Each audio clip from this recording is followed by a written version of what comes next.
Dad had been the victim of a kangaroo court 5 years earlier, and that unjust sentence had meant loss of a job, loss of reputation, loss of home, punishment that saw him unable to provide for his family.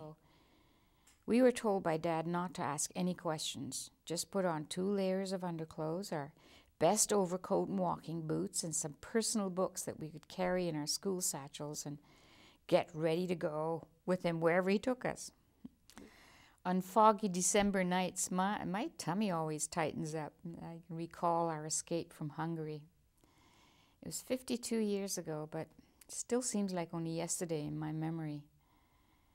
My father packed us all onto an ox cart, and then onto a train, and then into another dimension.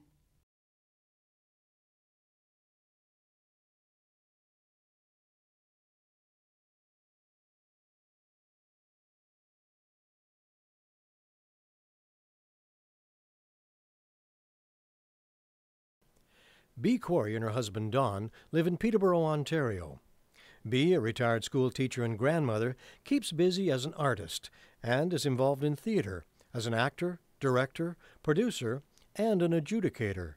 She also writes theater reviews. Born in Hungary, Bea spent the first 10 years of her life there, growing up with her parents and her 2 older brothers. Her maiden name was Beatrix Barabbas, although Barabbas was not the original family name. My father was being interrogated constantly. His Germanic name, Piesenberger, was subject of many questions as to his identity. Before the war began, he was employed as an agronomist, a hybrid seed specialist, by a Jewish firm called Mautner. And when the Nazis began, the list of Jews was compiled, his name was included by the firm's accountant, and he protested. His parents were Austro-Hungarians, but he was born on Hungarian soil, and he was a Roman Catholic.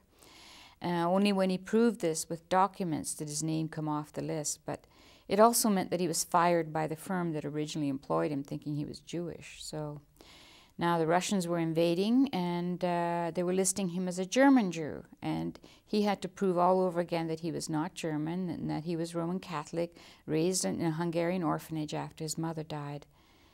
Such was the turmoil of the times, you know. I was still born a Piesenberger.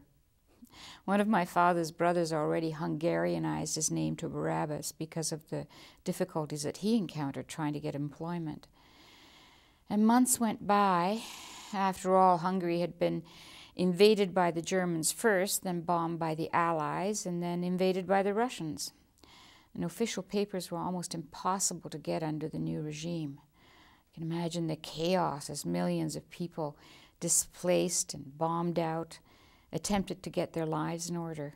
Only when I was several months old did my father's request for a name change actually occur. So I was finally Beatrix Barabbas.